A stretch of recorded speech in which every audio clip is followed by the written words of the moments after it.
अमीन sir क्या कहेंगे, सबसे पहले तो आपको बहुत बहुत मुबारक हो कि आज आपको जो है बेस्ट एमएलए का अवार्ड मिला है, उसको लेकर क्या कहेंगे?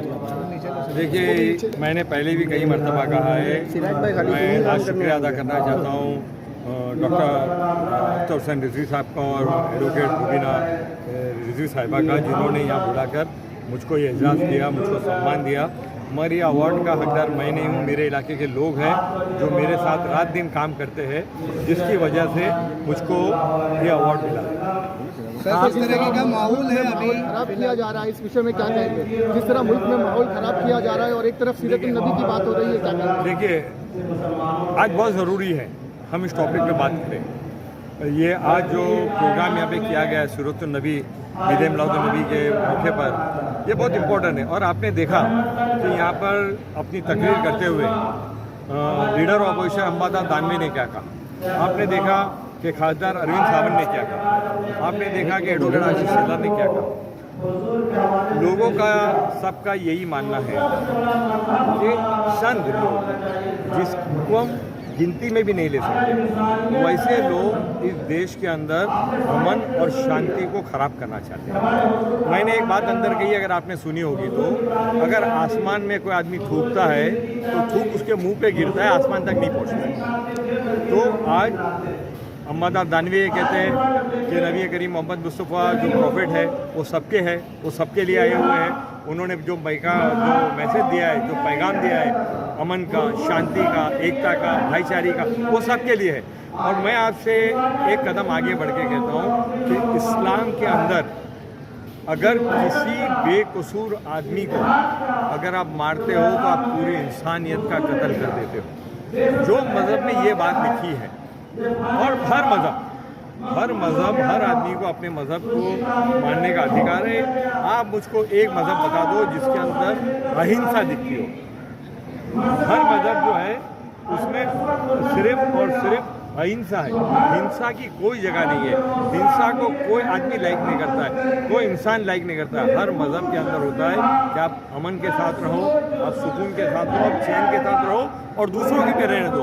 तो इसलिए हमको जो हिंसा है उससे दूर रहना चाहिए और अहिंसा के साथ रहना चाहिए। सर, नफरती चिंटू जो कंटिन्यूसली अपनी नफरती भाषण देते आ रहे हैं, मुसलमानों को चैलेंज कर रहे हैं, मस्जिदों में घुसकर मारने की बात कर रहे हैं, दूसरी तरफ रुबीना अख्तर जैसे मुस्लिम अभी समाज में मौजूद है जो जिन्होंने आप सल्लल्लाहु अलैहि वसल्लम की सीरत मुबारकबाद पेश किया। देखिए, मैं अक्सर ये कहता हूँ कि आज जो प्रोग्राम एडवोकेट रुबीना अख्तर रिजवी साहिबा ने किया है, वो जो ईद मिलादुन नबी का जो प्रोग्राम है ना, वो सिर्फ एक दिन का नहीं होना चाहिए, ये 365 दिन और अपनी पूरी ज़िंदगी का होना चाहिए।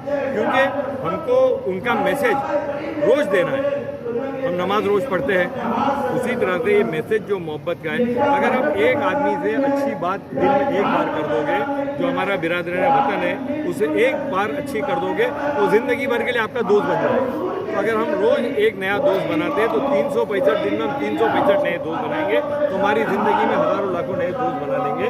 तो मेरा ये आपके माध्यम से आज का ये जो एडवोकेट रुबीना रिजवी साहिबा का प्रोग्राम है, वो एक मैसेज है लोगों के लिए, उन लोगों के लिए जो नफ़रत फैलाना चाहते हैं कि हमारा जो मकसद है, हमारा जो है मैसेज है, वो पैगाम का है।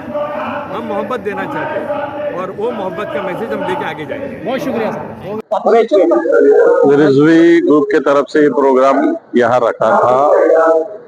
मुझे खुशी हुई यहाँ आके, क्योंकि मोहम्मद पैगंबर जी के जो इस समाज को, विश्व को जो उन्होंने संदेश दिया है, मैसेज दिया है, उसका यहाँ फिर एक बार, क्योंकि हर समाज, हिंदू हो, मुसलमान हो, सिख हो, क्रिश्चियन हो, सभी हिंदुस्तानी एक साथ रहना चाहिए। और मोहम्मद पैगंबर जी ने जो संदेश दिया है वो सिर्फ मुसलमानों के लिए नहीं तो पूरे विश्व के लिए दिया है। और मुसलमानों के सिर्फ पूरे विश्व ने भी वो संदेश अगर ठीक से ले, इस समाज आगे जाएगा, प्रगति करेगा और सब एक जगह रहेंगे। ऐसी एक संकल्प हमने इस माध्यम से किया है और ये अच्छी बात। इस तरीके से आज जो है रिजवी कॉलेज के अंदर ये जो एक सीरतुन नबी के ऊपर प्रोग्राम लिया गया है, सभी कम्युनिटी के लोगों को दावत दी गई थी, क्या कहेंगे? क्या कहेंगे मतलब, आपको अच्छा लगा कि नहीं लगा? यही तो चाहते हैं। नफरत फैलाने के लोग फैला रहे हैं, या मोहब्बत की दुकान शुरू है, आ जाओ यहाँ, सभी को बुलाया, इसीलिए तो बुलाया है। कि भाई जिस तरह से हम लोग आज देश के दुर्भाग्य, मैं बता रहा हूँ, मुझे वेदना होती है कि देश के प्रधानमंत्री से लेकर नीचे तक आप लोगों को जो बाजार बनाया, राजनीति का बाजार बनाया है, और रोजाना हम नफरत पैदा करने वाली बातें करते हैं, उसका बड़ा दर्द है। कल परसों जम्मू कश्मीर के चुनाव में, वहाँ चुनाव है, गृह मंत्री जी कह रहे हैं हम मुसलमानों को ईद के त्योहार पर 2 सिलेंडर मुफ्त देंगे।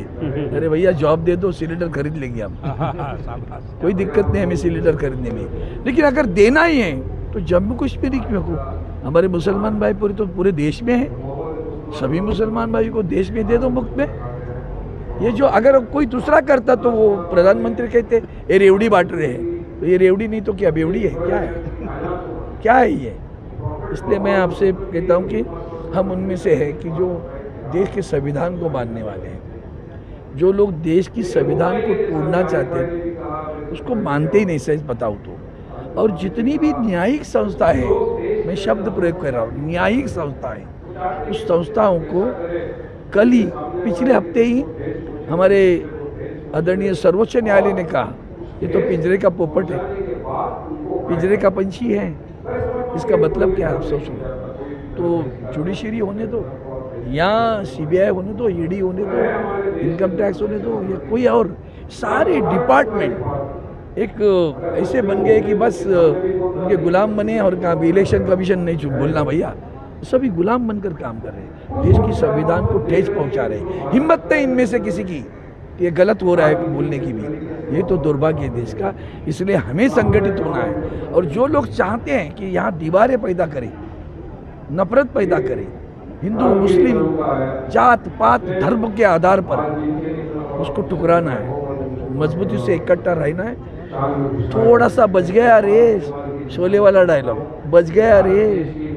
यहाँ अभी चुनाव है, चुनाव के लिए सारी राजनीति चल रही है। रोजाना आप देख रहे हो कि रोजाना कुछ न कुछ सरकार घोषित करती है, लेकिन वही सरकार दुर्भाग्यवश जब हमारी महिलाओं पे अत्याचार होती है तो कानून व्यवस्था ध्वस्त हुई है।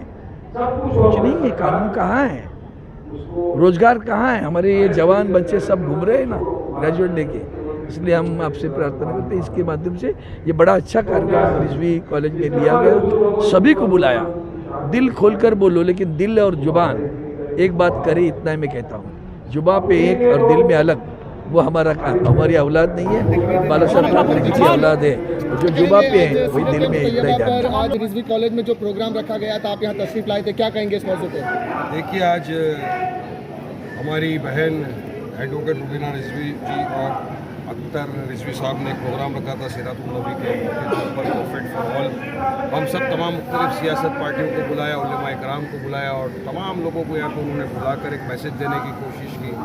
और जाहिर सी बात है, प्रॉफिट फॉर ऑल का अनुमान तो ये है कि अल्लाह सुब्हानहू तआला ने हमारे हुजूर मोहम्मद मुस्तफ़ा सल्लल्लाहु अलैहि वसल्लम की सदके तुफैल में पूरी कायनात को बना दिया। वो तो सबके लिए चाहते थे कि सब एक साथ होकर रहे, अमन शांति का पैगाम, उसी के ऊपर बात करने को बुलाया। काफ़ी सियासत पार्टियों ने अपनी अपनी बात रखी, हमने भी अपनी बात रखा, और हमने कहा कि बिल्कुल सही बात है, लेकिन कुछ नफरती लोग ऐसे आ गए हैं जो अपनी सियासती रोटी गर्म करने के लिए, अब उनको एक ही मौका मिलता है जब डेवलपमेंट और विकास में फेल हो जाते हैं, जब आम जनता सवाल करने लगती है, तो ध्यान भटकाना है, जवाब नहीं देना, फिर एक ही चीज़ चलती है, जाओ मुसलमानों के खिलाफ अनाप शराब बकवास करो, इस्लाम को गाली दो, हुजूर की शान में गुस्ताखी करो, और ध्यान सबका भटका दो। अब यही हुआ। हमने कहा कि कुछ दिन पहले आपने देखा किस तरह से रामगिरी आ गया, अचानक से हमारे हुजूर मोहम्मद मुस्तफ़ा सल्लल्लाहु अलैहि वसल्लम की शान में गुस्ताखी किया। और यकीन मानो, भारतीय मुसलमान ही नहीं, पूरे दुनिया के मुसलमानों के दिलों को उसने ठेस पहुँचाई अपने अल्फाज से। हमने एहतजाज, FIR रजिस्टर की, अरेस्ट नहीं करते। महाराष्ट्र के मुख्यमंत्री उसके साथ स्टेज पर बैठते और बोलते इसके बाल भी बागा नहीं होने दूंगा मैं, तो बताइए क्या होगा? क्या ये संविधान के दायरे में रहकर सरकार काम कर रही है? सलमान अजहरी का एग्जाम्पल देता हूँ, उन्होंने तो किसी का नाम नहीं लिया, एक अशार पढ़ा, उनको उठा के जेल में डाल दिया। तो कानून अलग अलग क्यों? अब फिर वो आ गया दूसरा, वो नफरती चिंटू, इतना सा स्कूल बॉय, वो आके बोल रहा है कि मुसलमानों को मस्जिद में घुस के चुन चुन के मारेंगे। कैसा मारेगा भाई? आ जा मस्जिद में, आएगा तो तू 2 टांग के ऊपर, लेकिन जाएगा तो स्ट्रेचर पे, यकीन है मेरे को। 5 साल का बच्चा दौड़ा लेगा, तो इस तरह की बात करना, फिर 24 घंटे का टाइम तो सारे मुसलमानों को खत्म कर देंगे, आजा खत्म करके दिखा दे। अरे क्या हलवा है क्या? देखो मुसलमान डरता किसी के बाप से नहीं है, मगर हम लोग कायदे कानून का पालन करते, संविधान को मानते हैं, इसलिए हम लोग कोई इस तरह का कदम नहीं उठाते। मगर हमारी खामोशी को हमारी कमजोरी समझ जाए, ये नहीं समझना चाहिए। वारिस भाई, वारिस नीतीश भाई, राणे जिस जिस तरीके पार्टी से से आते हैं उसी पार्टी के मुंबई अध्यक्ष को भी आज इस कार्यक्रम में दावत दिया गया था, इस पर क्या कहेंगे? वो आए थे लेकिन मेरी मुलाकात नहीं, मैं देखा भी नहीं, मैं थोड़ा सा लेट। अगर आते तो मैं तो उनके सामने बोलता, क्यों नहीं बोलेंगे? अरे भाई संविधान है, फ्रीडम ऑफ स्पीच एक्सप्रेशन है, सवाल कर सकता हूँ मैं, टीवी पे करता हूँ तो यहाँ भी कर सकता हूँ मैं। सर कहीं ना कहीं गृह मंत्रालय जो है फेल नजर आते हुए आ रहे। कल जो अक्षय सिंधे की जो मौत हुई पुलिस के बंदोबस्त में था, किस तरह से उसको गोली मारी? वो तो इन्वेस्टिगेशन का विषय है, फिलहाल यहाँ पे टॉपिक अलग है। भाई, अब कल की आपने बात की ना, मैं आपको बताता हूँ, कल महाराष्ट्र के इतिहास में इतनी बड़ी रैली नहीं निकली थी जो कल निकली है। सिर्फ पूरे महाराष्ट्र के लोग, तमाम जो भी आप बोलो, कोई भी पॉलिटिकल पार्टी का होने दो, कहीं से भी एफिलिएशन रखने दो, पूरे के पूरे मुसलमान कल रास्ते पे उतर गए हुजूर मोहम्मद मुस्तफा सल्लल्लाहु अलैहि वसल्लम की मोहब्बत में। और आपने देखा कितना प्यार मोहब्बत से आए, सब औरंगाबाद में जमा हुए, वहाँ से आए, हम सब मिलकर थाना में हम रुके, थाना में हमने मेमोरेंडम दिया कमिश्नर को और वहाँ के कलेक्टर को। हमने कहा 4 मांगे थी। मांग नंबर 1, रामगिरी को अरेस्ट करो। मांग नंबर 2, नीतीश राणे को अरेस्ट करो, इनके खिलाफ FIR है।